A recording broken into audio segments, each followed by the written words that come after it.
बस यहाँ पर एक सबसे बड़ी प्रॉब्लम है कि यहाँ पर ना नेटवर्क नहीं आ रहा है। आज हमारा यहाँ पर तीसरा दिन है, हम तीसरे दिन आज यहाँ फंसे हुए हैं। ये पूरा बहकर, और ये देखो भाई गंदा, गाड़ी अपनी वहाँ खड़ी है और हमको यहाँ से आना है, ये पूरा इधर से। मैं आपको दिखाता हूँ कैसे जाना है। ये देखिए, अब बाइक वाले को कैसे निकालना है, ऐसे हमको ना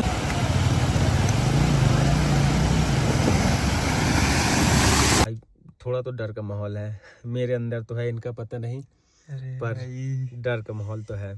बस भगवान से यही दुआ है कि सही सलामत जैसे आए वैसे पहुंचा दे बस।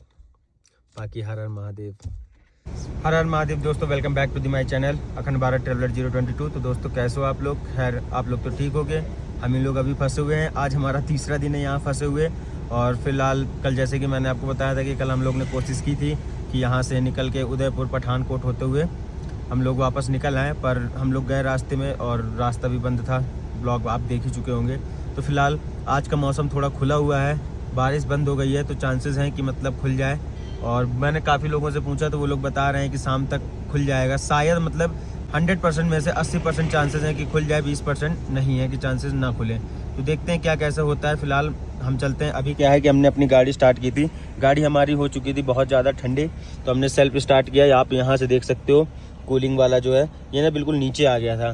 तो अभी हमने क्या है कि गाड़ी स्टार्ट कर रखी है। हमने कहा कि गाड़ी थोड़ा सा गर्म हो जाए तो ज़्यादा बेस्ट रहेगा।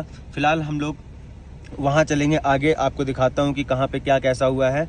अभी 2 JCB भी गई हैं, तो रास्ता खोलने के लिए ही गई हैं। देखते हैं क्या कैसा होता है। हम लोग अभी क्या करते हैं कि गाड़ी वाड़ी बंद करते हैं, थोड़ा सा गाड़ी गर्मा जाए, फिर इसके बाद चलते हैं। फिर मैं आपको दिखाता हूँ। यहाँ सामने के व्यू भी बहुत अच्छे हैं।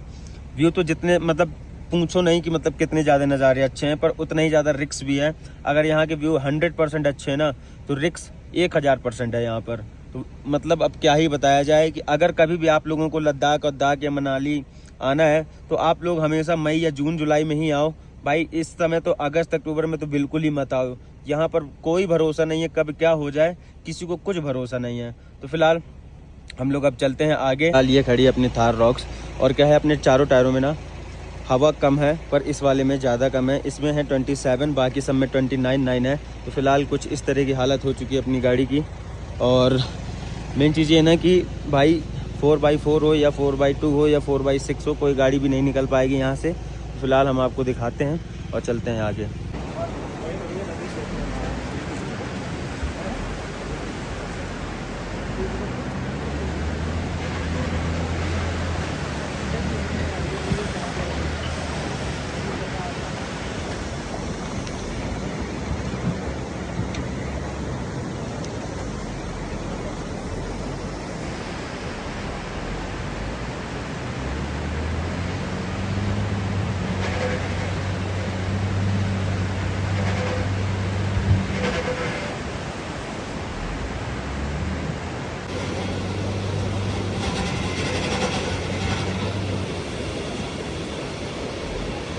फिलहाल दोस्तों आप देख रहे होंगे कि यहाँ पर ना बराबर जाम पे जाम लगा जा रहा है, और जैसे जैसे रास्ता खुल रही है वैसे लोग और पास आते चले जा रहे हैं। तो हमने भी अपनी गाड़ी ले आए थे इधर ही पे ही। हमने सोचा हम क्यों पीछे रह जाएं, क्योंकि फिर इसके बाद जब रास्ता खुलेगा तो सब भाई एक तरफा भागेंगे, जिसको जहाँ से जगह मिलेगी वो वहाँ से भागेगा। तो इससे अच्छा है कि हम भी अपनी गाड़ी इधर ही ले आए थे और हमने अपनी गाड़ी यहाँ पर लगा दी थी। तो ये खड़ी है अपनी थार रॉक्स। और फिलहाल मैं आपको दिखा दूं, कल मैंने आपको दिखाया था तो कल बहुत ज़्यादा मतलब पानी का बहाव बहुत ज़्यादा हो गया था। आज क्या है, आज मतलब इस साइड तो थोड़ा मतलब ज़्यादा है, पर उस साइड बिल्कुल नॉर्मल हो चुकी है। नदी पहले के हिसाब से, कल के हिसाब से बहुत ज़्यादा नॉर्मल हो चुकी है। और अब क्या है, बारिश भी नहीं हो रही है, तो चांसेस हैं कि आज रास्ता खुल जाए। एक रास्ता इधर पर ख़राब है और एक इसके आगे कहीं ख़राब है। अब ये वाला तो क्लियर होने वाला है, ज़्यादा से ज़्यादा आधे 1 घंटे में क्लियर हो जाएगा। फिर देखते हैं कि निकलने देते हैं कि नहीं निकलने देते हैं। बाकायदा आप सामने आपको ग्लेशियर दिख रहे होंगे, फिर फॉग दिख रहा होगा, फिर आपको ग्रीन पहाड़ दिख रहे होंगे। आपको तीनों चीज़ एक साथ दिख रही होगी। जितने अच्छे यहाँ के नज़ारे हैं उतना ही ज़्यादा रिक्स है, यहाँ पर बहुत ज़्यादा रिक्स है। ये आपको वाटरफॉल दिख रहा होगा, बड़ा बेहतरीन वाटरफॉल है, पर भाई बड़ा डर लगता है वाटरफॉल से। इसी तरह के पानी की वजह से ही ना लैंडस्लाइड हुआ है। तो अब क्या किया जाए पता नहीं मुझको। तो फिलहाल बाकी अपनी गाड़ी गंदी बहुत है पर चमक बहुत रही है, और तो बाकी यहाँ सब सही है। बस यहाँ पर एक सबसे बड़ी प्रॉब्लम है कि यहाँ पर ना नेटवर्क नहीं आ रहा है। आज हमारा यहाँ पर तीसरा दिन है, हम तीसरे दिन आज यहाँ फंसे हुए हैं और यहाँ पर एक भी नेटवर्क नहीं आ रहा है कि मतलब दूर दूर तक नहीं आ रहा है। यहाँ से 20-25 किलोमीटर दूर तक हम जाके देख आए हैं, नेटवर्क ही नहीं आ रहा है। तो इसकी वजह से ना तो हम कंटेंट कोई डाल पा रहे हैं, ना कुछ भी नहीं डाल पा रहे हैं, ना हमारे घर वालों से बात हो पा रही है। घर वाले भी सोच रहे होंगे पता नहीं कहाँ पर है। अब मैं क्या ही बताऊँ, बस गंदा फंसे हुए हैं। अब देखो क्या होता है, जैसा भी होता है बताते हैं आपको। तो दोस्तों अभी फ़िलहाल टाइम हो रहा है 2:40 और बहुत लोगों ने मतलब ऊपर ये वाली जो रास्ता आपको दिख रही है, यहाँ से बहुत लोग ऊपर गए हैं और पता करके आए हैं। तो क्या है कि आगे तक मतलब आपको इस रूट से अगर जाएंगे तो अटल टनल तक बस जा पाएंगे। फिर इसके बाद क्या है कि आपको वहाँ पर भी मतलब फंस ही जाएंगे। आपको कम से कम नहीं तो 2 से 3 दिन आपको वहाँ वेट करना पड़ेगा। तो अभी जो कल हमारे साथ ब्लैक स्कॉर्पियो थी, तो वो भैया भी मिले, तो वो बोलने लगे कि अगर चलना हो तो साथ में चलो 2 गाड़ियाँ हैं, एक बाइक है, तो अपन हम लोग मतलब श्रीनगर से होते हुए निकल जाएंगे। तो हमने कहा चलो ठीक है, देखते हैं। फिलहाल यहाँ रुकने से तो अच्छा ही है कि हम लोग निकल जाएं। सबसे बड़ी प्रॉब्लम क्या है कि यहाँ नेटवर्क नहीं है, एक भी नेटवर्क नहीं है और ना लाइट आ रही है। किसी होटल में स्टे करके वाईफाई कनेक्ट करके वीडियो डाल पाए, पर ऐसा कुछ नहीं है। बस सबसे बड़ी दिक्कत यही है कि नेटवर्क नहीं है। इस वजह से हमको मतलब बहुत ज़्यादा प्रॉब्लम हो रही है, ना हम घर वालों से बात कर पा रहे हैं, ना किसी से कुछ भी। तो अब देखो क्या होता है। अभी हम लोग यही प्लान है कि कुल मिला के बात ये है कि हमारे पास कैश भी ज़्यादा नहीं बचा है, हमारे पास ऑनलाइन है और यहाँ नेटवर्क है नहीं, तो ऑनलाइन भी कोई काम का नहीं है। तो फिलहाल हम लोग जा रहे हैं भैया लोगों के पास, वही ब्लैक स्कॉर्पियो वालों के पास। तो अगर कुछ बारी पैसा वैसा कम पड़ेगा तो उनसे हम लोग कैश ले लेंगे और फिर जैसे ही नेटवर्क आएगा तो उनको ऑनलाइन पे कर देंगे। तो देखते हैं क्या कैसा होता है। तो यहाँ से पहले चलेंगे ले से फिर श्रीनगर। अभी क्या है कि मतलब हम लोग वापस ले की तरफ जा रहे थे। ये था कि मतलब वो लोग कोई बता रहा था कि सरचू के पास से रास्ता है सीधे कारगिल के लिए, पर हम लोग मैप में देख रहे थे। तो मैप में काफ़ी देर देखने के बाद हमको तो नहीं कोई रास्ता वास्ता दिखा। तो मतलब जो साथ में हमारे स्कॉर्पियो वाले थे, तो हमने कहा कि भैया मतलब ऐसा है, मुझे तो मतलब कहीं से नहीं दिख रहा सरचू से कि मतलब कारगिल के लिए कोई रास्ता। तो हमने कहा कि हम ना जाएंगे। हमारा दिल अंदर से मतलब दिल बोल रहा था कि नहीं जाओ वहाँ कहीं जाके फंस ना जाए। तो असल में क्या है कि अब यहाँ से एक रास्ता ऊपर से जाती है, जो कि मतलब जहाँ पर नाला टूटा हुआ है, वो हमने नाले की वीडियो बना रखी है, तो हम आपको डाल देंगे उसमें। सीसू से हम लोग ऊपर वाली रास्ता पकड़ के रोहतांग पहुँच जाएंगे और वहाँ से मनाली साइड से भी रास्ता साफ़ हो रही है। यहाँ से जो नाला टूटा है उसको बनने में ही कम से कम 2 से 3 दिन लग जाएंगे। तो हम लोग ऊपर वाली रास्ता से जब जाएंगे तो नाला क्रॉस कर लेंगे और रोहतांग पहुँच जाएंगे। तो वहाँ से मनाली साइड से भी रास्ता साफ़ हो रही है। तो इस तरह में क्या है कि कम दिनों में हम लोग ज़्यादा जल्दी पहुँच जाएंगे। नहीं उस तरह में अगर हम लोग सोचेंगे कि हम लोग जब तक ये वाला रास्ता नहीं बनेगा तब तक ना जाएंगे, तो फिर इस तरह हम लोग को लग जाएंगे कम से कम 3 से 4 दिन। वैसे भी आज हमारा तीसरा दिन है। हम लोग परसों रात को आए थे, कल पूरा स्टे किया और आज हमारा पूरा दिन निकल गया। तो जैसे कि दोस्तों आप ये वाली रास्ता देख रहे हैं, ये सीसू से एक शॉर्टकट रास्ता है जो हमको नाला के उस पार निकालेगी, जहाँ पर मतलब नाला जहाँ से टूट गया है निकालेगी, हमें ये सीधे निकालेगी रोहतांग। हमें क्या है कि मतलब उधर से हमें ज़्यादा चांसेस है क्योंकि मनाली के पास से ज़्यादा कनेक्टिविटी है, वहाँ पर मशीनें भी हैं, तो मतलब उधर से खुलने के चांसेस ज़्यादा है। अब यहाँ से हम लोग अगर सोचेंगे कि हम लोग इधर ही रुकें और ये नाला बन जाए तो इसमें लग जाएगा 2 दिन या 3 दिन भी लग सकता है और ज़्यादा भी हो सकता है, कुछ कंफर्म नहीं है। तो इससे अच्छा है कि, और सीसू से मनाली जो है ना 38 किलोमीटर है, तो इससे अच्छा है कि भाई हम अगर 10-15 किलोमीटर या 5 किलोमीटर भी आगे जाएंगे, धीमे भी जाएंगे ना, तो ज़्यादा सही रहेगा।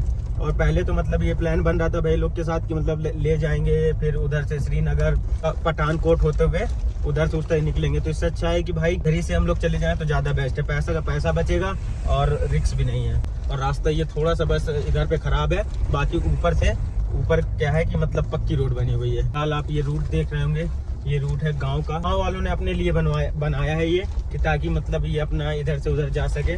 तो वैसा ही रोड है ये, मतलब मेन रोड नहीं है, ये एक शॉर्टकट है, बिल्कुल छोटा सा शॉर्टकट, बहुत ही ज़्यादा छोटा शॉर्टकट और काफ़ी ज़्यादा रिक्सी भी है और काफ़ी ज़्यादा सही भी है कि भाई हमारे मतलब इस तरह के टाइम पे ये शॉर्टकट बहुत लोगों के काम आया। बहुत लोग मतलब इस शॉर्टकट से सीसू से वहाँ पहुँच गए रोहतांग तक, और हम भी इसी तरह पहुँच जाएंगे धीमे मनाली से फिर अपना रूट आप जानते ही हो। वैसे यहाँ के ना काफ़ी अच्छे नज़ारे हैं। यहाँ पर आप अगल बगल देखोगे ना तो टोटल आपको यहाँ पर सब्जियाँ ही मतलब लगी मिलेंगी, पूरे एक तरीके जैसे अपने गांव की खेती नहीं होती हैं वैसी है बिल्कुल। ये अब आपको किसी ने आज तक दिखाया नहीं होगा कि पहाड़ों की रास्ता कैसी होती है, मतलब पहाड़ों के खेतों की रास्ता कैसी होती है, ऐसी होती है भाई पहाड़ों की खेतों की रास्ता। यहाँ से मतलब वो जो नाला था ना, मेन वाला नाला, हम उधर से आगे निकल आए हैं। अभी क्या है कि अभी हमको 3 आर्मी वाले मिले थे, तो उनसे हमने पूछा कि सर मतलब कब तक खुल जाएगा, तो उन्होंने कहा कि बेटा आप चले जाओ, 3-4 से ज़्यादा 3 या 4 घंटे में अटल टनल खुल जाएगा, फिर आप अटल टनल के उस पार चले जाओगे। आप देख रहे हैं कि यहाँ भी लैंडस्लाइड हुआ था, पर यहाँ पर थोड़ा रास्ता साफ कर दी गई है। ये मनाली वाला ही एक्सप्रेसवे है जो कि मतलब जो टूट गया है, जो मैं आपको दिखा रहा था, यही वाला एक्सप्रेसवे ही टूट गया है। फिलहाल दोस्तों आप लोग देख रहे हो कुछ इस तरह का ऊपर से मलबा आया है वहाँ से, ये पूरा बहकर। और ये देखो भाई गंदा, गाड़ी अपनी वहाँ खड़ी है और हमको यहाँ से आना है, ये पूरा इधर से। मैं आपको दिखाता हूँ कैसे जाना है। ये देखिए, आप बाइक वाले को कैसे निकालना है, ऐसे हमको ना वहाँ से ऐसे इस पानी के बीच से ऐसे करके निकाल के वहाँ लेके जाना है। वहाँ पर भी 4x4 देखिए निकल गई हैं, 4x4 जितने भी व्हीकल हैं, कोई दिक्कत नहीं है। और सामने ही आपको अटल टनल दिख रही होगी, वो है। हम लोग भी वहाँ देखिए JCB भी है, JCB वहाँ से रास्ता क्लियर करती जा रही है और गाड़ियाँ यहाँ से निकलती जा रही हैं। बस पानी का थोड़ा बहाव थोड़ा तेज़ है, पर कोई दिक्कत नहीं है, अपन 4x4 में खड़ाक जैसे निकाल ले जाएंगे, कोई भी दिक्कत नहीं होगी। फिलहाल देख रहे हो आप, बहुत गंदा मतलब लैंडस्लाइड हुआ है। इतना गंदा लैंडस्लाइड मैंने अब तक अपनी ज़िंदगी में नहीं देखा। देखो आप, बहुत ही ज़्यादा गंदा लैंडस्लाइड है भाई, देख रहे हो आप। पर मौसम भी इधर का बहुत ज़्यादा शानदार लग रहा है, बादल पर जितना ही ज़्यादा शानदार उतना ही ज़्यादा खतरनाक।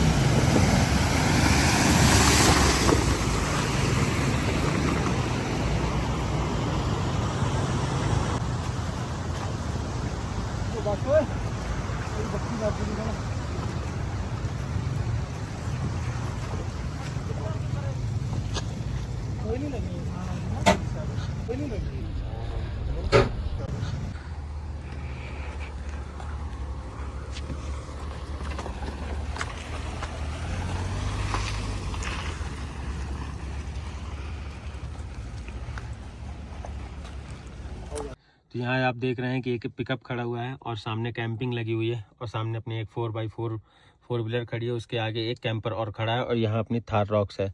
तो फिलहाल क्या है कि आगे भी मठ है, आगे भी लैंडस्लाइड हुआ है, पीछे भी लैंडस्लाइड हुआ है। सबसे बड़ी दिक्कत ये है कि भाई ना तो अब हम आगे जा सकते हैं और ना पीछे जा सकते। आगे 2 जिम्नियाँ गई थी, तो पहले एक जिम्नी तो निकल गई, पर दूसरी फंस गई, और तीसरी जिप्सी निकली थी तो वो भी भाई फंस गई। तो उन दोनों को जब हमने देखा कि भाई फंस गई, एक जिम्नी और जिप्सी, तो फिर हिम्मत नहीं हुई किसी की भी, ना हमारी ना उनकी। ये सब 4x4 खड़ी हैं, 1 2 और इसके आगे खड़ी है 3 और ये चौथी, ठीक है। 4 गाड़ियाँ 4x4 हैं, वो भी 3 4x4 थी। पर बाद में क्या हुआ कि ये जिम्नी भी निकल गई, जिप्सी भी निकल गई, उनको टोचिंग करके निकाल लिया गया। पर भाई इतना गंदा सीन है ना, इतना गंदा सीन है। अगर यहाँ का प्रशासन ये बता देता है कि मतलब आगे जाके आप लोग मतलब फंस जाओगे, प्रशासन ये कह रहा था कि आगे एक नाला है, बस नाला क्रॉस करने के बाद आप सीधे अटल टनल पहुँच जाओगे, फिर इसके बाद मतलब आगे जाने को मिलेगा। तो उस बहाने से क्या हुआ कि हम सब गाड़ियाँ मतलब लेके चले आए। कुछ गाड़ियाँ अभी पीछे भी फंसी हुई हैं, ऐसा नहीं है। और क्या हो भी सकता है कि रात में कुछ गाड़ियाँ आ जाएं पीछे से, है ना, क्योंकि वो लोग भी आ ही रही हैं, तो ये भी हो सकता है। तो फिलहाल ना अभी थोड़ा सा डर का माहौल है, क्योंकि बगल से ही मतलब नदी भी बह रही है। अब मैं यहाँ, अब दिखेगा तो नहीं आपको, पर बगल से ही नदी भी बह रही है, और सामने अटल टनल है। ज़्यादा से ज़्यादा 1 किलोमीटर दूर अटल टनल है। अब क्या ही बताया जाए, हम लोग यहाँ पर ऐसा फंसे हुए हैं, गंदा ऐसे फंसे हुए हैं कि अब बस सब भगवान भरोसे हैं। अब इन दोनों के भरोसे हैं, यही 2 नैया पार करा सकते हैं भाई। थोड़ा तो डर का माहौल है मेरे अंदर, तो है, इनका पता नहीं, पर डर का माहौल तो है। बस भगवान से यही दुआ है कि सही सलामत जैसे आए वैसे पहुंचा दे, बस। बाकी हर हर महादेव। बाकी आप यहाँ देख रहे हैं कैंपिंग वाले खाना वाना बना रहे हैं, इनका खाना वाना बन रहा है। तो अभी भैया आए थे, वो कह रहे थे कि ऐसे मत सोना, हम खाना वाना बना रहे हैं, तो खाना वाना खा के सोना। तो हमने कहा ठीक है। मैं आपको दिखाता हूँ बाहर से कि क्या कैसा सीन है। यहाँ से देखिए पूरी नदी है, यहाँ अपना खाना वाना बन रहा है, और यहाँ से पूरा मतलब पीछे साइड देखिए, अगर आपको थोड़ा थोड़ा उजेला दिख रहा होगा, लाइटिंग दिख रही है, तो वहाँ गाड़ियाँ फंसी हुई हैं।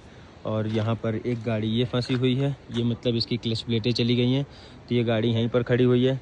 ये पिकअप है जो मतलब ट्रैवल कराते हैं ये लोग साइकिल से। तो साथ में मतलब लेडीज़ वेडीज़ भी हैं, काफ़ी लोग हैं साथ में जो लोग आए हुए हैं। और ये अपनी थार रॉक्स खड़ी हुई है। और आपको दिखाता हूँ क्या कैसा सीन है आगे का। आगे तो बहुत गंदा सीन है, बहुत ज़्यादा गंदा सीन है। फ़िलहाल यहाँ कैंपिंग वैम्पिंग हो रही है और वहाँ पे बढ़िया मस्त खाना बन रहा है। आगे ना बिल्कुल ये सामने ही जस्ट 10 कदम आगे जहाँ से वो लोग आ रहे हैं वहाँ पर लैंडस्लाइड है। इसके जस्ट आगे 10 कदम बाद फिर वहाँ पर लैंडस्लाइड है। और सामने आपको वहाँ पुल दिख रहा होगा, वो ये है अटल टनल। अब बताइए इतनी दूर हैं बस केवल हम लोग। एक कैंपर वो खड़ा है और एक गाड़ी ये है। बस ऐसा ही कुछ सीन है, बस हम लोग इतने ही लोग यहाँ पर हैं। अब देखते हैं कि क्या कैसे। वैसे यहाँ से ना लोकल लोग निकलते जा रहे हैं, ऐसा नहीं है कि मतलब हम लोग अकेले ही हैं, लोकल बराबर आते जाते जा रहे हैं। तो उससे क्या है कि थोड़ा सा मतलब राहत मिल रही है कि मतलब हम लोग अकेले नहीं हैं। बस ये बेस्ट है। अब चलते हैं गाड़ी के अंदर क्योंकि बाहर ठंड भी लग रही है और अब सोने की हो रही है। बाकी भाई लोग खाना बहुत मस्त बना रहे हैं, पुलाव बना रहे हैं